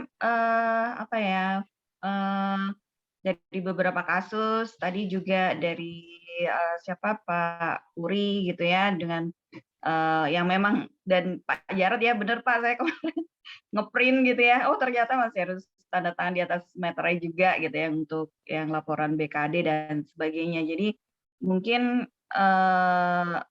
bisa nggak ya Pak, maksudnya ketika ada sebuah regulasi yang berkaitan dengan teknologi gitu ya, memang kadang-kadang tuh kita ngelihat misalnya dari satu lembaga dengan lembaga yang lain itu berbenturan mungkin ya. Kalau kita sebagai awam gitu ya Pak, dari sisi secara kebolehan gitu ya, dari penggunaan sebuah teknologi seperti itu. Bahkan mungkin misalnya tadi ya di bidang ekonomi gitu ya, dengan penggunaan teknologinya, tapi berbenturan misalnya kalau perbankan berbenturan dengan peraturan secara perbankannya gitu ya, dari sisi waktu itu kan sempat tuh seperti e-wallet gitu ya, secara peraturan regulasi gitu. Nah ini kan kalau kita memang bidangnya secara teknologi ya Pak ya. Nah kalau secara kesiapan secara lebih besar ya dari sisi pemerintah gitu Pak, dengan perkembangan teknologi yang ada gitu ya, semakin ke depan kan tadi juga di presentasi Bapak kan nanti sudah ada secara penelitian nanti 6G bahkan ya. Itu bagaimana sih Pak? Maksudnya dari sisi tadi ya transformasi digital dan sebagainya. Tapi kalau kita ketika melaksanakan kegiatan gitu ya, misalnya dari Kominfo nih ada kebijakan seperti ini, tapi nanti dari sisi ekonomi nih nggak boleh gitu ya. Jadi maksudnya sebagai pelaku industri, misalnya perusahaan-perusahaan yang di bidang teknologi nih Pak mau berinvest, misalnya tadi ya invest 5G gitu. Ada satu regulasi yang membolehkan, tapi kalau dia harus berurusan dengan pihak lain gitu, mungkin di bawah kementerian yang berbeda, itu nggak boleh gitu. Nah, secara pelaku industri ini kan ada beberapa misalnya e-commerce dan sebagainya yang sebelum-sebelumnya itu kan jadi kebingungan gitu ya Pak ya. Apa sih mungkin ada tips gitu ya Pak dari Bapak gitu, maksudnya di dalam pelaksanaannya itu bagaimana, terutama bagi pelaku industri tadi ya kayak yang Puri sempat cerita gitu ya, karena beberapa teman saya juga pelaku seperti di digital payment seperti itu ya Pak ya. Kebingungan ketika di lapangannya gitu Pak dari beberapa kebijakan-kebijakan atau peraturan gitu, Pak. Itu gimana ya, Pak, ya? Maksudnya buat pihak industri gitu ya, karena beberapa jadi, kesannya itu, ketika akan, berinvest gitu ya dengan teknologi terkini, eee, silahkan gitu ya. Tapi di sisi lain juga ketika pelaksanaannya itu terbentur gitu, ketika mau implementasinya ya atau transaksi dan sebagainya terbentur dengan, aturan-aturan yang lain gitu. Jadi, gimana ya Pak, apa mungkin tadi, bagi pelaku industri harus tahu juga ya pemetaan secara target pemerintah tadi ya, misalnya masih, tadi kan, oh ternyata pemerintah sampai tahun depan nih, targetnya masih 4G kayak seperti itu ya. Jadi, itu bagaimana gitu bisa bisa tahu gitu Pak, dari sisi target pemerintah kayak tadi. Jadi kan kalau mau berinvest, 5G gini jadi, nggak jalan gitu, kayak gitu, Pak. Baik, baik. Terima Kira-kira kasih, Bu Astari. Ya, kelihatannya tidak ada satu kata ya yang sama ya antara ya unsur-unsur kesannya pemerintah jadi yang ada begitu ya. gitu, Pak. Aturannya Gitu. begini, implementasi ternyata masih begini ya. Itu. Nah, Kayak tadi aja begitu. misalnya masalah laporan Serdos, BKD Serdos kita di dosen-dosen Indonesia itu masih kayak gitu, masih pakai materai, masih pakai Ya tanda tangan mungkin basah. kalau ya Apalagi itu kan dalam secara era sekarang Ibu, era ya pandemi ini kan mungkin susah ya, kalau mengumpulkan secara asesornya juga harus pakai tanda tangan basah juga itu nanti.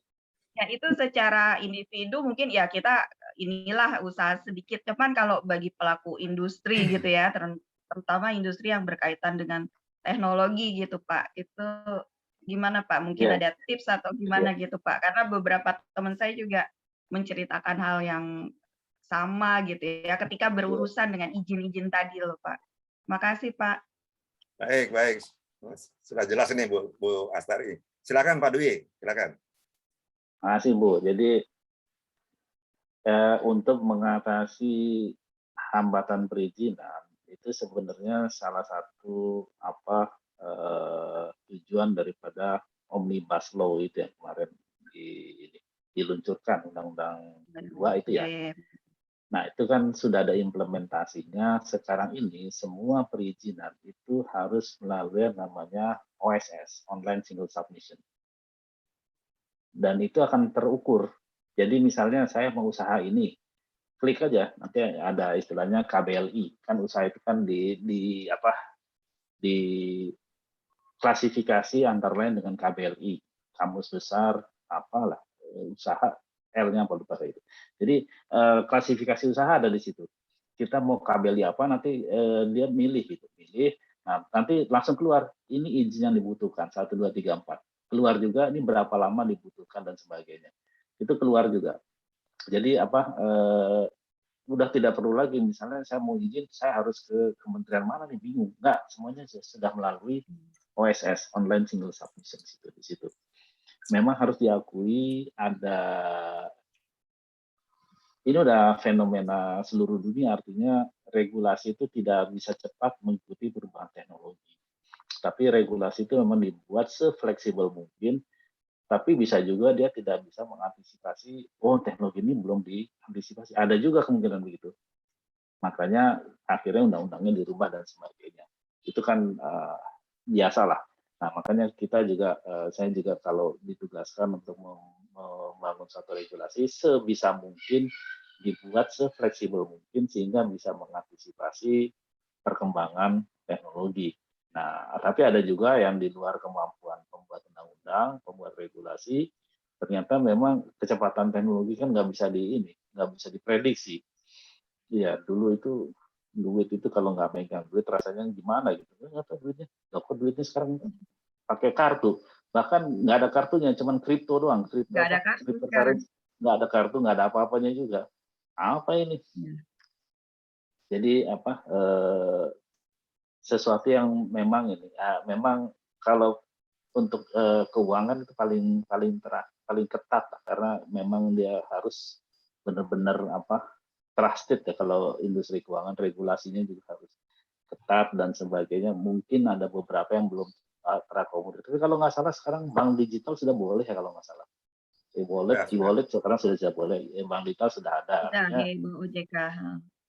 walaupun memang agak terlambat, yaitu masih normal lah karena regulasinya belum bisa mengikuti kecepatan perkembangan teknologi. Tapi intinya dari pembuat regulasi itu memang harus mengantisipasi kemungkinan di masa depan karena tidak mudah mengubah regulasi. Ada yang harus melalui DPR, ada yang cukup di menteri saja atau cukup di presiden saja. Karenanya juga tidak mudah gitu. Tapi makanya masukan-masukan itu tetap penting. Pasti ke depan ada perkembangan teknologi, pasti nanti harus diperubahkan regulasi. Itu dah siklus yang harus kita lewatin untuk bisa merubah sesuatu, kira-kira begitu. Kalau memang ada usulan teknologi, silakan itu push teknologi push itu bisa. Nanti tentu regulasi akan, kalau memang ternyata membawa untuk kepentingan umum, ya regulasi itu kemungkinan akan menyesuaikan. Ya udah beberapa ini kan kasus juga tuh seperti bank digital dan sebagainya, kita regulasinya menyesuaikan untuk itu. Memang masih ada yang belum terintegrasi, yaitu perlu proses lah. Tinggal tadi nih, bisa nggak kita memanfaatkan pandemi ini sebagai istilahnya trigger untuk bisa proses itu dipercepat. Ternyata bisa, sebagian sudah berjalan. Tinggal sebagian kecil yang memang belum kelihatan. Seperti tadi sertifikasi dosen kan nggak kelihatan di masyarakat umum. Sertifikasi guru juga nggak kelihatan. Ya mungkin dia belum juga ketinggalan. Tapi kalau di push bisa, karena kalau itu regulasinya sudah ada. Regulasi sudah ada, tinggal bagaimana bisnis prosesnya. Kalau di tempat saya juga mengeluarkan perizinan, itu sudah sejak 2018 sudah tanda tangan digital, semuanya sudah tidak mencetak. Dengan tidak mencetak itu saya sudah hemat miliaran lah, tidak mencetak kertas lagi, menghemat gudang, menghemat kertas dan sebagainya. Saya sudah mulai dari lama. Nah, itu tergantung dari, jadi sekarang ini bergantung pada sektornya masing-masing. Kalau masalah penerapan transformasi digitalnya itu, walaupun ada target nasional itu memang di level makro seperti jumlah ini, jumlah itu dan sebagainya, jumlah desa yang terlayani, jumlah servis yang harus berubah jadi digital dan sebagainya, itu berupa makro. Detailnya mungkin tadi di level masing-masing institusi itulah yang harus merubah, karena payung di atasnya sudah ada sebetulnya. Oke. Baik Pak Dwi, terima kasih.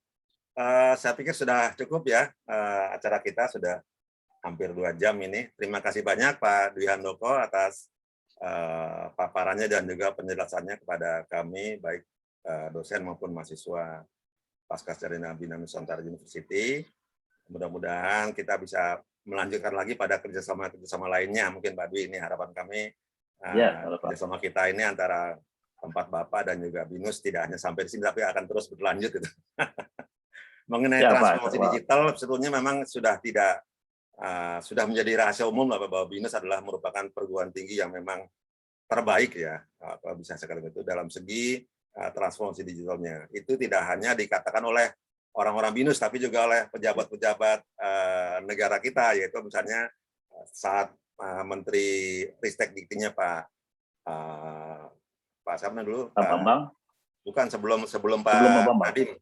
Sebelum Pak Nadiem, Mendikbudnya Pak yang dari Pak Nasir, Pak M. Nasir itu, Pak M. Nasir, Muhammad Nasir, mantan rektor Undip dulu Pak, menjabat sebagai Menteri Mendikbud, Menristek Dikti, ya, mengatakan bahwa BINUS dalam segi transformasi digital adalah yang terbaik, walaupun dibandingkan dengan PTN katanya gitu. Kalau misalnya bicara masalah transformasi digital, BINUS adalah the best. Ya.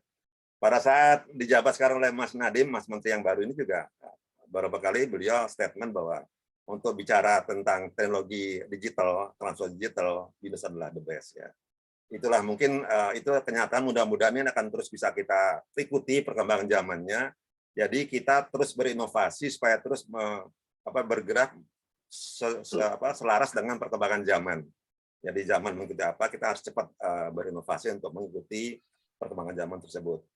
Mudah-mudahan ini akan terus bisa dilaksanakan dan tentu saja ini akan berdampak pada segi-segi lainnya. Misalnya gini, pada saat pandemi ini, mungkin di tempat lain masih bingung mencari mahasiswa ya. BINUS itu mahasiswanya semakin bertambah terus walaupun pandemi. Jadi tidak ada pengurangan intake mahasiswa. Dosen juga begitu, tidak ada dosen kita yang dipecat Pak, karena mahasiswa yang bertambah, kita justru malah nambah dosen lagi. Jadi intake dosen bertambah, baik intake dosen untuk yang S3 maupun yang profesor Pak.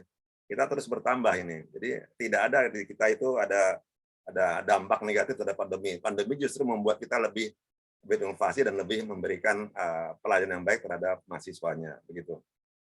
Baik, begitulah kurang lebih Bapak Ibu sekalian, kita masuk pada acara closing remark ini mewakili Bina Nusantara University. Saya persilakan Pak Nilo sebagai mewakili BINUS untuk memberikan closing statement. Silakan Pak Nilo. Nah, baik kalau gitu ya. Terima kasih Pak Jarod ya. Jadi pada hari ini ya kita telah mendapatkan pencerahan dari Pak Dwi Handoko ya terkait dengan transformasi digital ya di era kondisi sekarang ini ya. Tentunya sharing dari Pak Dwi ini memberikan manfaat pada kita untuk menambah ya wawasan lah ya, untuk sekaligus juga sharing juga bahwasanya kami dari Prodi MMSI mengucapkan terima kasih kepada Pak Dwi yang telah menyempatkan waktunya ya untuk bersharing ya kepada teman-teman dosen di Prodi S2 MMSI ini ya. Dan juga kita sekaligus juga ucapkan terima kasih kepada teman-teman ya, tim dosen, mahasiswa yang telah hadir mengikuti acara ini dari awal sampai akhir, dan kita bisa mendapatkan insight-nya ya. Saya rasa dari kami Prodi demikian atas kesempatan yang diberikan ini, mengucapkan terima kasih ya. Terima kasih Bapak Ibu semuanya. Terima kasih Pak Jarod. Saya kembalikan Pak Jarod lagi. Terima kasih. Baik, terima kasih Pak Nilo mewakili Bina Nusantara University memberikan kata penutupnya. Bagian terakhir seperti biasa kita selfie dulu, berfotoria ya. Silakan dibuka kameranya on cam ya supaya kita bisa berfoto untuk menutup acara pada siang hari ini. 1, 2, 3. 1, 2, 3. Oke, baik. Terima kasih sekali lagi Bapak Ibu sekalian dan juga khususnya kepada narasumber kita, Bapak Dr. Dwi Handoko yang sudah memberikan beberapa inspirasi kepada kita semua, baik itu dosen maupun mahasiswa BINUS. Semoga ini menjadi manfaat buat kita semua dan juga mendapat masukan yang baik juga buat Pak Dwi sebagai narasumber. Demikian akhirnya saya tutup acara webinar pada siang hari ini. Mudah-mudahan bisa kita bertemu kembali pada lain kesempatan dan saya berharap kita semua tetap sehat, menjaga prokes ya, protokol kesehatan sehingga bisa terhindar dari wabah COVID-19 yang sedang melanda dunia pada saat ini. Demikian dari saya, akhirnya saya tutup dengan mengucapkan alhamdulillahirobbilalamin. Wassalamualaikum warahmatullahi wabarakatuh dan selamat siang Bapak Ibu sekalian. Selamat siang Siang Pak. Terima kasih Pak Dwi. Terima kasih ya. Terima kasih Pak Dwi. Thank you Pak Dwi, thank you Pak Nilo, Pak Pamit. Dio, Pak terima kasih Pak Mari, Jarod. Pak Gunawan, Bu Kris. Semuanya terima kasih. Saya live ya, Izin terima live ya, kasih. Jarod. Thank you.